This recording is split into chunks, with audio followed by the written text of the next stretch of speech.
So I have this idea. I was thinking, what if I could double my cash flow every year without increasing my income, changing my lifestyle, or anything like that? What if I could just simply manage the money in a certain way, use the money in a way that would allow me to double my cash flow position every single year? So I wrote some numbers down. I'm going to say them to you. I suggest you take notes because this is just my thoughts rambling around. I want to get your ideas behind this. I want you to submit your questions below and tell me what you think about this. I was up all night thinking about this. I was like, wow, this could really work, but I got to think it through. I have to really talk it out. So I want to do that with you today. So first is my income. Let's say it's $5,000 a month, net monthly income. So that means I make 60 grand a year net after taxes. Let's say my expenses are $3,500 a month. So that makes my cash flow $1,500 a month. 1,500 times 12 is 18,000. The goal is, can I go from 18,000 cash flow to 36,000? Is there a way I can do that? With velocity banking and combining the infinite banking concept, I believe we could do this. So here's my proposal. 3,500 a month in expenses, times that by 12, that's 42,000 a year. So out of 60,000 net income, I spend 42,000, I cash flow 18,000. The goal is to get to 36. Let's say I had a personal line of credit for $25,000 at a 10% interest rate. Following the velocity banking rule of chunking, I would take 66% of 25,000, which is $16,500, and I'm going to make an initial payment towards a high cash value life insurance policy. In this particular scenario, I have zero debt. So I am assuming a scenario here of all the people watching who have zero debt or very little to zero debt. And you're making at least 5 grand or more per month, and you have cash flow of 1,500 a month or more per month for an average of 18,000 a year.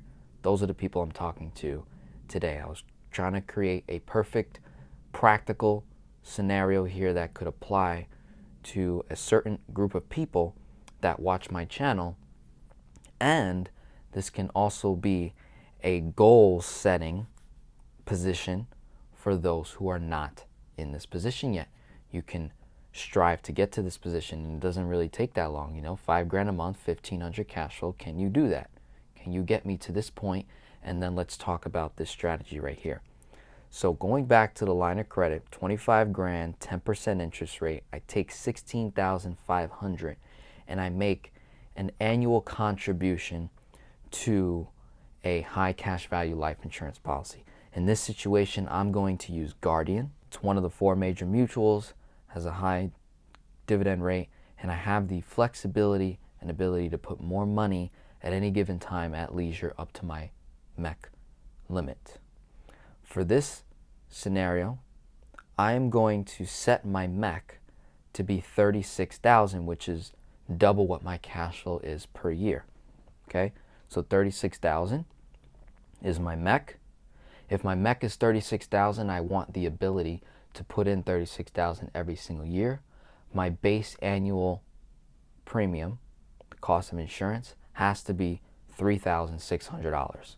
Okay, so out of the 16,500 that I took from the line of credit, not from my cash flow just yet, from the line of credit, 16,500 goes in, $3,600 goes towards the base policy premium. Out of that 3,600, we do have some other costs included, okay, such as when we're doing the infinite banking concept, we add what's called term life insurance to minimize that base policy insurance so that I can put more money into my policy without paying so much in insurance expense. So let's say my OYT, my 1-year term life insurance is, let's say it's $500, okay? Now, to be able to put more money into a high cash value life insurance policy, I have to have what's called the PUA, Paid Up Additions Rider. The Paid Up Additions Rider for Guardian has a 5% fee. So I'm gonna estimate that fee being just under $700, so like $650. So we got $650, $500, $3,600.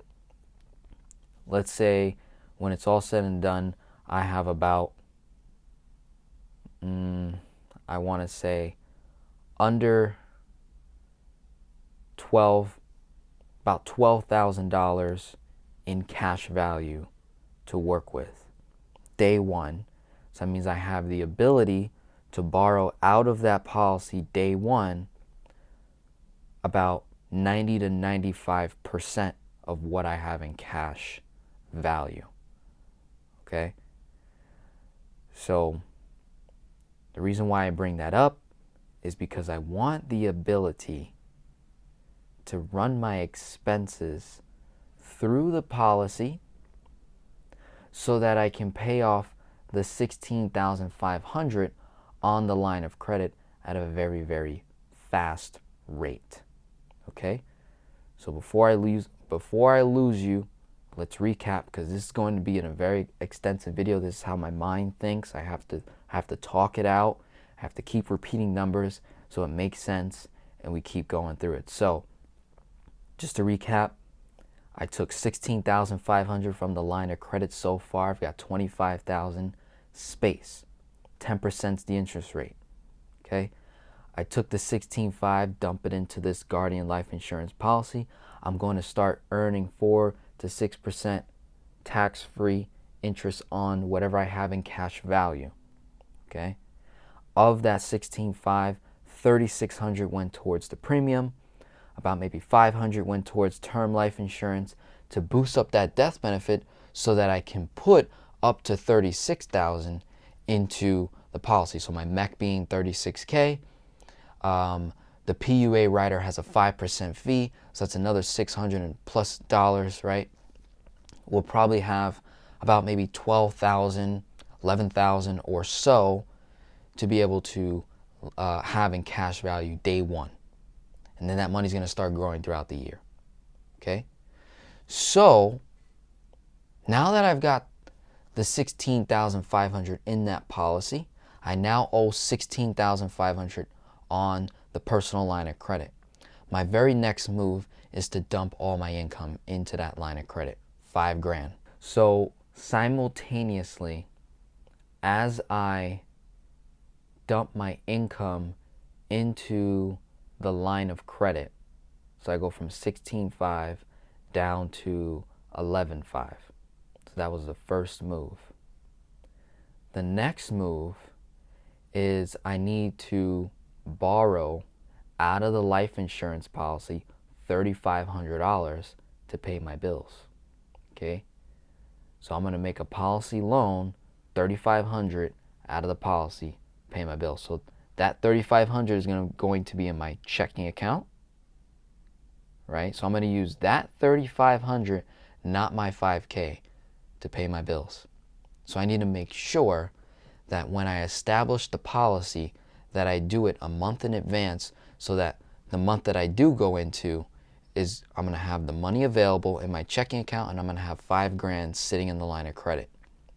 Okay, so that's my payment to the line of credit was $5,000. And for that, I'll pay about $100 in interest that first month. From $16,500 to $11,500, I'll pay about $100 in interest for that very first month. The second month, I do it again. I borrow another $3,500. I need to make sure that I borrow the money before I step into that new month so I have the money there, ready, available, so that I can dump all my next $5K into the line of credit again. So there's two things going on. Per month, I'm taking out a policy loan of $3,500 while also dumping $5K into the personal line of credit. So there's two things going on, right? I think the best way for me to make this easy is to probably have either two checking accounts or just one, where when I borrow the $3,500, I have it direct deposited from the life insurance policy to my checking account. I can do that with Guardian, direct deposit it, so I have it arrive in about 2 to 3, maybe 4 business days. When I get my income, as soon as my income lands into my checking account, I'm dumping it into the personal line of credit. Therefore, I don't have a payment. I don't even give the line of credit a chance to have a payment. As soon as I took that 16.5, I dumped 5 in. As soon as I did that, took 16.5 out, dumped 5 in. That was the first month. Now I'm at 11.5. The second month, now I'm at 6,500 plus $55 in interest, because you knocked out a big portion of the actual overall debt. You're also going to knock out whatever interest I have to pay on the line of credit.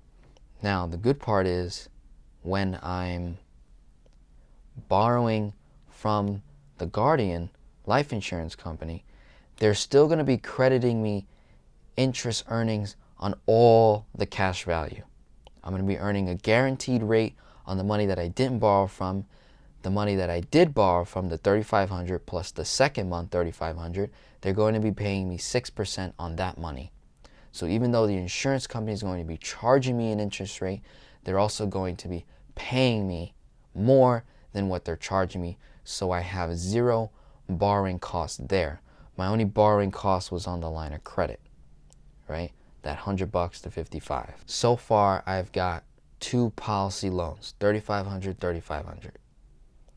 And if I have well over $11,000 in cash value, I still have enough space to borrow another $3,500 the third month around.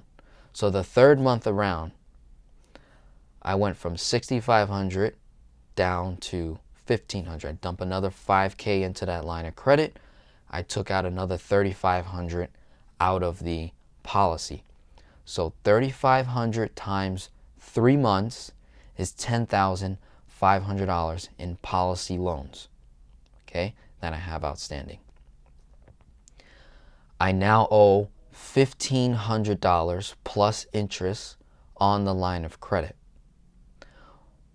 What I'm going to do, because the line of credit is almost paid off, is I'm going to go ahead and just make the next chunk towards the policy to add to the overall principal cash value. So I'm going to keep $10,500 owed, outstanding. Not going to pay that back yet. I'm going to make a $15K chunk. So I owed $1,500 on the line of credit plus interest. So that's about like $1,650. Okay, 3 months. Probably paid about $200 in interest over just 3 months. Pay about $200 in interest. It's not bad at all. Okay, and now what I'm going to do is I'm going to borrow $15K from the line of credit. So my balance on the line of credit should go back up to like 16,000, 17,000, with interest. Let's just say, no, it should be 16,000, like 800. I'm going to overestimate it. Okay, so I owed $1,500 on the line of credit plus interest, right? And now I'm going to borrow $15K. That $15K is going to go into the policy. It's going to add to the overall cash value. So I still have $10,500 in policy loans, but according to my cash value, I still have the original cash flow amount as if I didn't borrow the money to begin with, because they're collateralizing it. So it's still there. So $15,000 plus $16,500 that I put into the policy puts me at what? 31,500 is what I've put into the policy so far, and I'm only in month 3 or month 4 of the year. So I've put in a total of 31,500, what I have in cash value is a different story, right? So from that 15,000 that I dump, that next PUA contribution, about maybe 750 is 5%, right? Because there's that PUA fee. So that's going to go to the insurance company. And I'm going to have another 14,000 plus in new cash value to borrow from on top of what I didn't borrow from the initial money that I dumped in. Okay? Don't lose me. So, month 4, I do it again. I borrow $3,500 out from the policy to pay my bills. I dump $5,000 into the line of credit to bring that balance down. So I go from $16,700 down to $11,700. Month 5, do it again. Dump $5,000 in, borrow $35,000 from the policy. The line of credit goes from $11,700 to $67,000, okay, or a little bit more plus interest, right? The 3rd month, do it again. Borrow $35,000, pay $5,000 into the line of credit, $67,000 minus $5,000. Now I'm down to $1,700 plus interest on the line of credit. I'm in month 6 or 7 of that same year. And I have another $10,500 owed on the policy for a total of $21,000. So far, I ran $21,000 of my expenses through the policy, half of what my yearly expenses are, because I'm halfway into the year, month 6, month 7. Okay? Now, I owe $1,700 plus interest or so on the line of credit. I can only put in another $4,500 into the policy because I'm going to hit my MEC, right? Because the first chunk was $16,500, the second chunk was $15,000. Now, the third and final chunk during month 6 or month 7 is going to be $4,500. So it's going to bring my line of credit up to $6,500. And now I've max funded the policy. I've put in a total of $36,000 into this life insurance policy, high cash value, where out of the 36, about $3,600 went towards the base annual premium, $500 towards OYT for the whole entire year. I already paid that. And then the 5% PUA fee on top of the difference between $36,000 and $3,600, whatever the difference was between that.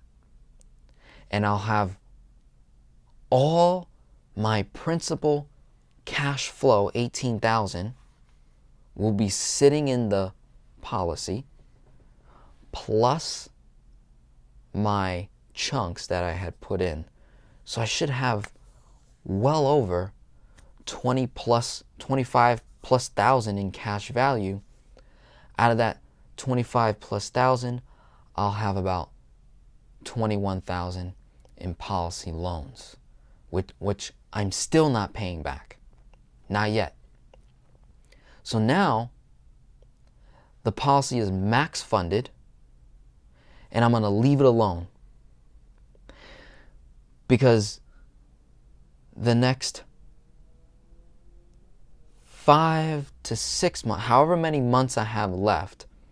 So if I'm in month 6 or month 7, I've got about 5 or 6 months left in the year. I only owe $6,500 on the line of credit. So I don't need to borrow from the policy anymore.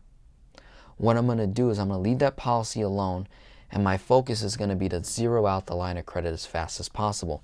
So I'm going to be dumping all my income into there, taking out expenses, cash flow stays in. Should take me less than 2-3 months to zero out that line of credit, pay nothing in interest. Since I have this 6 to 5 month window, As long as I bring the line of credit back to zero, whatever cash flow I have, I'm going to just let it sit in my savings account maybe. So I'm going to keep that cash flow in my savings account. I'm just going to pay my bills. Let's say I paid off the line of credit in 3 months, so I got 2 months to spare. $1,500 of cash flow, the line of credit at zero. I'm now approaching the anniversary date on the policy, right? So far, based on what I've said so far, I doubled my cash flow position. I've got $36,000 that I've dumped so far into this policy the first year. I've got $21,000 leveraged in the policy, but I'm still earning money, so I have zero borrowing cost. Zero borrowing cost. My only cost was about maybe $200 to $400 on the line of credit for the whole entire year.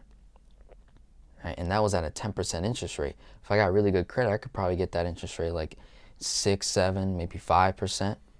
Right? That could be really good. So then my borrowing cost is even less. Now, when I approach the anniversary date of the policy, what do?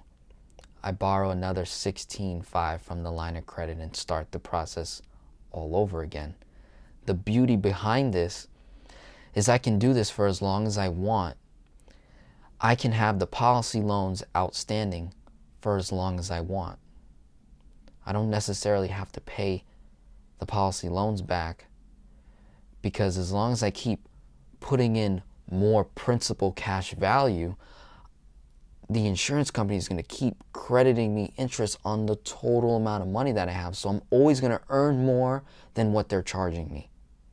So I'm constantly offsetting that effect. The only thing I'm paying is maybe $200 to $400 in interest over there, and I'm still paying my bills on time. There's no issue. So what I did essentially was I shifted every single year. I shifted about $20,000 to $21,000 of expenses and made that cash flow. Right?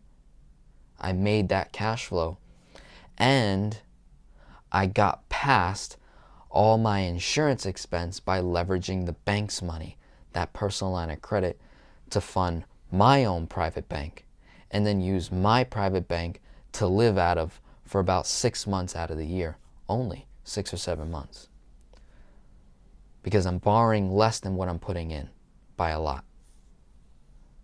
So I think this could work. I think this is good. I like it. Let me know your thoughts so far behind everything that I've said so far. I think the criteria in order for this to work properly is I need to have $5,000 or more in income.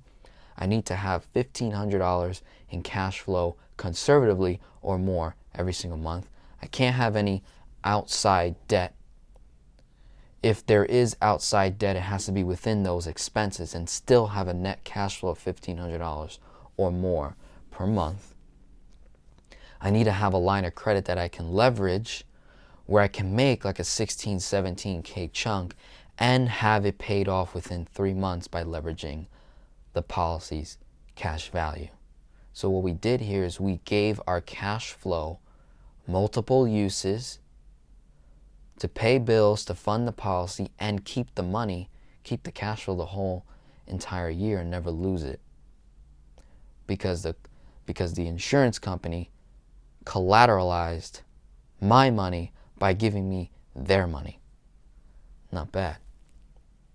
So when I step into the second year, I just do it again. I dump in another $36,000 over the course of 6 or 7 months and have another $21,000 in policy loans. And I keep having this explosive growth. And now the idea is to 10x my income. Or at least just keep growing my income year after year after year. Right? And to make sure I keep max funding the policy, $36K, $36K, $36K each and every year. And as long as I keep increasing my income, increasing my cash flow, the line of credit is going to become obsolete. I'm not going to have to borrow from it because I'm going to have cash, more and more cash flow each and every year, right? And then let's say I do 10x my income within like a 4 or 5 year time frame. Well, then what's going to have to happen is I'm going to have to get a larger line of credit. I'm going to have to get a $100,000 line of credit. And then I'm going to have to establish a new life insurance policy based on the new cash flow with the new theory of, can I double my cash flow position every single year by leveraging this infinite banking concept and the velocity banking concept. My name is Denzel Rodriguez, your personal finance geek. On this channel, we cover velocity banking, infinite banking, and kingdom authority. I hope this video opened up the possibility of doubling your cash flow position each and every year by utilizing the velocity banking concept and the infinite banking concept. Have a wonderful day. God bless.